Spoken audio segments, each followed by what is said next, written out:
इस बार पश्चिमी उत्तर प्रदेश के ऐसे नेता पर अखिलेश यादव ने दांव चला है जिसकी धमक मात्र से पश्चिम की कई विधानसभा सीटें समाजवादी पार्टी के पाले में होंगी।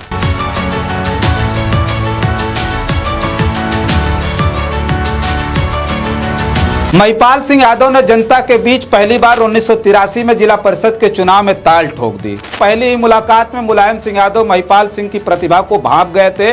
देखते ही देखते महिपाल सिंह यादव जनता दल के बड़े बड़े नेताओं के चहेते बन गए। बेहतरीन कदकाठी, मूंछों पर ताव, ठसक वाली चाल रखने वाले महिपाल सिंह यादव अब बरेली की चर्चित सीट आंवला से विधायक बन गए थे। बताया जाता है कि इस जनसभा में बतौर मुख्यमंत्री पहुंचे मुलायम सिंह यादव को विधायक महिपाल सिंह यादव ने सोने का मुकुट पहनाया था, उस दशक में जिसकी कीमत लगभग 8 लाख रुपए बताई जाती है। देश के राजनीतिक इतिहास में शायद पहले ऐसे नेता मुलायम सिंह यादव थे जिन्हें पहली बार 35 कैरेट का हीरा जड़ा हुआ मुकुट पहनाया गया था। पूर्वी उत्तर प्रदेश से लेकर पश्चिमी उत्तर प्रदेश तक माहौल तैयार करने में जुटे अखिलेश यादव ने अपने पुराने और अनुभवी नेताओं को भी साधने का मन बनाया है। यूपी में होने वाले 2027 के विधानसभा चुनाव को लेकर सपा सुप्रीमो ने अपने कार्यकर्ताओं को पूरी ताकत झोंकने का ऐलान कर दिया। कभी पश्चिमी यूपी में अन्य दलों के सहारे चुनाव लड़ने वाली सपा इस बार खुद के बल पर लड़ाई जीतने का मूड बनाया है। इस बार पश्चिमी उत्तर प्रदेश के ऐसे नेता पर अखिलेश यादव ने दांव चला है जिसकी धमक मात्र से पश्चिम की कई विधानसभा सीटें समाजवादी पार्टी के पाले में होंगी, जिसके बारे में आज विस्तार पूर्वक चर्चा करेंगे। नमस्कार, मेरा नाम रजनीश है और आप जन आदर्श भारत देख रहे हैं। बरेली के पुराने व खाटी समाजवादी नेता महिपाल सिंह यादव ने 70 के दशक में देश की प्रतिष्ठित यूनिवर्सिटी पंतनगर से छात्र राजनीति की शुरुआत की और पहली बार छात्र संघ के अध्यक्ष चुने गए।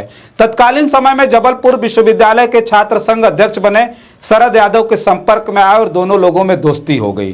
शरद यादव के साथ जॉर्ज फर्नांडिस और तमाम समाजवादी नेताओं के संपर्क में आकर गरीबों, शोषितों और वंचितों की आवाज बन गए। तत्पश्चात पंतनगर विश्वविद्यालय से पढ़ाई पूरी कर लखनऊ विश्वविद्यालय में कानून की पढ़ाई के लिए दाखिला लिया और यहां भी राजनीति का परचम लहराया और छात्र संघ पर अपना कब्जा जमा लिया।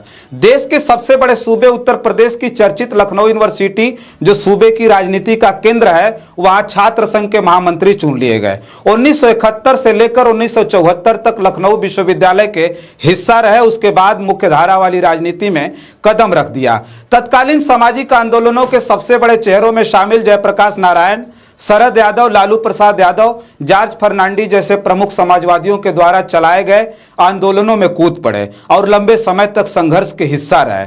अब आता है 80 का दौर, जहां सामाजिक आंदोलनों की बदौलत दलित पिछड़ा राजनीति अपने उभार पर थी। महिपाल सिंह यादव ने जनता के बीच पहली बार 1983 में जिला परिषद के चुनाव में ताल ठोक दी और भारी वोटों से जीत दर्ज की। 1988 आते आते महिपाल सिंह यादव उत्तर प्रदेश उपभोक्ता सहकारी संघ के उपाध्यक्ष बन गए और 1989 में उत्तर प्रदेश के तत्कालीन मुख्यमंत्री नेताजी मुलायम सिंह यादव से एक कार्यक्रम के दौरान महिपाल सिंह यादव की मुलाकात हुई। बताया जाता है कि विभिन्न सामाजिक आंदोलनों के हिस्सा रहे महिपाल सिंह यादव से मिलकर नेताजी बहुत प्रभावित हुए और उन्हें अपने साथ जनता दल में शामिल करने की पेशकश की। तत्पश्चात महिपाल सिंह यादव नेताजी के प्रभाव में आकर जनता दल में शामिल हो गए। बताया जाता है कि पहली ही मुलाकात में मुलायम सिंह यादव महिपाल सिंह की प्रतिभा को भांप गए थे। देखते ही देखते महिपाल सिंह यादव जनता दल के बड़े बड़े नेताओं के चहेते बन गए, जिसका अंदाजा इस बात से लगाया जा सकता है कि भारी राम लहर के बीच सन 1991 के विधानसभा चुनाव में बरेली की चर्चित सीट आंवला से जनता दल ने महिपाल सिंह यादव को टिकट देकर चुनाव मैदान में उतार दिया। एक तरफ राम लहर और दूसरी तरफ प्रतिष्ठित नेता चौधरी ऐदल सिंह यादव निर्दलीय चुनाव मैदान में उतर गए थे, जिसकी वजह से महिपाल सिंह यादव महज 1800 वोटों के अंतराल से चुनाव हार गए। बताया जाता है कि उस वक्त नेताजी ने महिपाल सिंह यादव की इस जबरदस्त लड़ाई की बहुत सराहना की थी और महिपाल सिंह यादव नेताजी के बेहद करीबियों में शामिल हो गए थे। अब आया 1992 का दौर। बताया जाता है कि बीपी मंडल के गांव मुरहो से दिल्ली तक शरद यादव द्वारा निकाली गई मंडल यात्रा में महिपाल सिंह यादव साये की तरह साथ रहे। इस यात्रा ने महिपाल सिंह यादव को बड़े बड़े स्तर पर पहचान दी। सामाजिक आंदोलनों की लड़ाई में महिपाल सिंह और भी मजबूत और परिपक्व नेता होते चले गए। दूसरी तरफ देश के सबसे बड़े सूबे में नेताजी मुलायम सिंह यादव ने अपनी खुद की पार्टी बनाने का ऐलान कर दिया था और नाम रखा समाजवादी पार्टी। नेताजी के बेहद करीब आ चुके महिपाल सिंह यादव को 1993 के विधानसभा चुनाव में बरेली की आंवला सीट से नेताजी ने सपा के सिंबल पर फिर से चुनाव मैदान में उतार दिया। अब महिपाल सिंह यादव के सामने कई चुनौतियां थी। पहला, नई नवेली बनी समाजवादी पार्टी के सिंबल पर चुनाव और दूसरा, नेताजी का सम्मान और भरोसे को बरकरार रखना। फलस्वरूप महिपाल सिंह यादव सपा के टिकट पर पहली बार शानदार जीत दर्ज कर सदन में पहुंच गए। बेहतरीन कदकाठी, मूंछों पर ताव, ठसक वाली चाल रखने वाले महिपाल सिंह यादव अब बरेली की चर्चित सीट आंवला से विधायक बन गए थे। लेकिन महिपाल सिंह के संघर्ष की कहानी यहीं खत्म नहीं होती है। बताया जाता है कि महिपाल सिंह यादव ने जिस स्थान से आम राजनीति की शुरुआत की थी उसे अपना गढ़ बना लिया, जहां से वह पहली बार जिला परिषद सदस्य चुने गए थे। आज तक इस सीट पर उनकी पत्नी सरोज यादव लगातार 8वीं बार जिला परिषद की सदस्य हैं। एक बार तो वो बतौर निर्विरोध चुनी जा चुकी हैं। गौर करने वाली बात यह है कि 90 के दशक में जहां महिलाओं को घर से निकलना दूभर था, उस दौर में महिपाल सिंह यादव ने अपनी पत्नी सरोज यादव को न सिर्फ जिला परिषद का सदस्य बनाया, बल्कि सन 1995 में पहली बार जिला परिषद सदस्य बनी सरोज यादव बरेली जनपद की जिला परिषद की अध्यक्ष चुनी गई थी। यही नहीं, महिपाल सिंह यादव की पत्नी सरोज यादव बरेली जैसे प्रमुख जनपद की तीन बार जिला पंचायत की अध्यक्ष रहीं, जो महिपाल सिंह यादव की शिक्षित और स्वच्छ चेतना वाली राजनीति को दर्शाता है। महिपाल सिंह यादव जनता के बीच अब लोकप्रिय बन चुके थे। जनता की उम्मीदें महिपाल सिंह यादव से थी। बताया जाता है कि जनता की समस्याओं का त्वरित समाधान कराने में वो विश्वास रखते थे। तब मोबाइल फोन का प्रचलन बहुत कम था। अधिकारियों को लेटर लिखते और कार्रवाई ना होने पर खुद अधिकारियों के दफ्तर में पहुंचकर उनकी क्लास तक लगा देते थे। जनता के लिए किसी हद तक जाने को तैयार महिपाल सिंह की छवि किसी मसीहा से कम नहीं थी।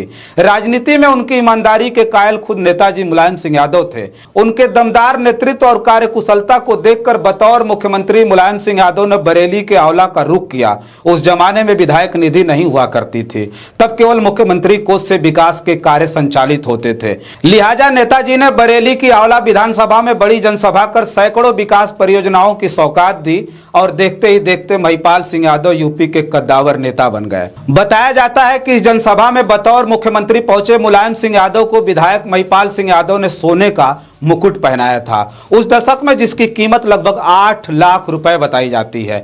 देश के राजनीतिक इतिहास में शायद पहले ऐसे नेता मुलायम सिंह यादव थे जिन्हें पहली बार 35 कैरेट का हीरा जड़ा हुआ मुकुट पहनाया गया था। कहा यह भी जाता है कि नेताजी उस वक्त अचंभित रह गए थे। विकास कार्यों के शिलान्यास में प्रमुख रूप से आंवला को जो सौगात मिली उसमें राजकीय महाविद्यालय और दलित समाज के छात्रों के लिए छात्रावास शामिल था। कहा जाता है कि किसी बात को लेकर एक बार नेताजी और महिपाल सिंह यादव में अनबन हो गई थी, लेकिन उस वक्त ऐसा वाकया आया जो सबको अचंभित करने वाला था। बतौर उत्तर प्रदेश के मुख्यमंत्री मुलायम सिंह यादव और तत्कालीन आंध्र प्रदेश के मुख्यमंत्री चंद्रबाबू नायडू दोनों बरेली स्थित महिपाल सिंह यादव के आवास पहुंच गए थे। एक झटके में सारे गिले शिकवे दूर हो गए और महिपाल सिंह यादव सपा में फिर से लौट आए। जब 2011 में अखिलेश यादव क्रांति रथ लेकर यूपी भ्रमण पर निकले थे, उनका रथ बरेली के आंवला पहुंचा तो महिपाल सिंह यादव ने अखिलेश यादव को भी चांदी का मुकुट पहनाकर उनका सम्मान किया। 2012 में महिपाल सिंह यादव सपा के सिंबल पर चुनाव मैदान में उतरे तो उन्हें हराने के लिए बसपा ने पूरी ताकत झोंक दी और उनके खिलाफ मुस्लिम प्रत्याशी मैदान में उतार दिया। महज 2300 वोट से महिपाल सिंह यादव चुनाव हार गए। फिर आया 2017 पारिवारिक विवाद में ऐन वक्त पर सपा ने टिकट काट दिया, लेकिन महिपाल सिंह ने जनता का साथ नहीं छोड़ा। वो जनता के बीच बने रहे। इसके बाद 2022 आया। दुर्भाग्य यहाँ भी महिपाल सिंह का पीछा नहीं छोड़ा। यहाँ भी ऐन वक्त पर महिपाल सिंह यादव को टिकट देने की बजाय सपा ने तत्कालीन भाजपा के बागी बिलसी के विधायक पंडित आर.के. शर्मा को आंवला से टिकट देकर चुनाव मैदान में उतार दिया, जहां वो हार गए। बरेली आंवला विधानसभा सीट का इतिहास रहा है कि 1993 के बाद सपा यह सीट नहीं जीत पाई। महिपाल सिंह यादव को लेकर नेताजी मुलायम सिंह यादव का जो नजरिया रहा वही अखिलेश यादव का भी है, ऐसा कहा जाता है। महिपाल सिंह यादव सपा के वो कद्दावर नेता हैं जिनके प्रभाव में बरेली की 3 विधानसभा आंवला, भिथरी और फरीदपुर सीट रही है। मौजूदा वक्त में बरेली जैसे जिले में जहां 15 ब्लॉक मुख्यालय हैं, जिनमें 14 ब्लॉक प्रमुख सत्ताधारी दल के हैं। वहीं एक ब्लॉक भूता में सत्ता के हर कोशिश के बावजूद महिपाल सिंह यादव ने समाजवादी पार्टी का झंडा गाड़ दिया है, जिस पर खुद महिपाल सिंह यादव के भाई जगमोहन सिंह यादव ब्लॉक प्रमुख हैं। इस बार अखिलेश यादव ने अपने पुराने नेता महिपाल सिंह यादव के बेटे अमितराज सिंह को चुनाव मैदान में उतारने का मन बनाया है, ऐसी खबरें निकल कर आ रही हैं। अमितराज सिंह यादव एक शिक्षित युवा है, जिन्होंने अपने पिता से राजनीति का ककहरा सीख कर पिछले 15 सालों से आंवला विधानसभा की जनता के बीच रात दिन उनके सुख दुख में शामिल रहे हैं। आंवला विधानसभा की तस्वीरें अमितराज सिंह को लेकर बताती हैं कि यहाँ की आबो हवा में महिपाल सिंह यादव के बाद उनकी राजनीतिक विरासत का निर्वहन उनके बेटे अमितराज सिंह बखूबी करेंगे, जिन्हें लेकर अखिलेश यादव कई बार महिपाल सिंह यादव से इशारा कर चुके हैं। अमितराज सिंह यादव ने MBA और लॉ की पढ़ाई की है। वर्तमान में अमितराज सिंह यादव बिशलपुर से निर्विरोध सहकारी गन्ना समिति के डायरेक्टर चुने गए हैं। इस परिवार ने शिक्षा और स्वास्थ्य के क्षेत्र में बेहतरीन कार्य किए हैं। महिपाल सिंह ने जनता के लिए कई इंटर और डिग्री कॉलेज सहित फार्मेसी कॉलेज और हॉस्पिटल खुलवाए हैं, जो आज भी विद्यमान है। गौर करने वाली बात यह है कि महिपाल सिंह यादव और उनके बेटे अमितराज सिंह यादव पर एक भी पुलिस केस नहीं है।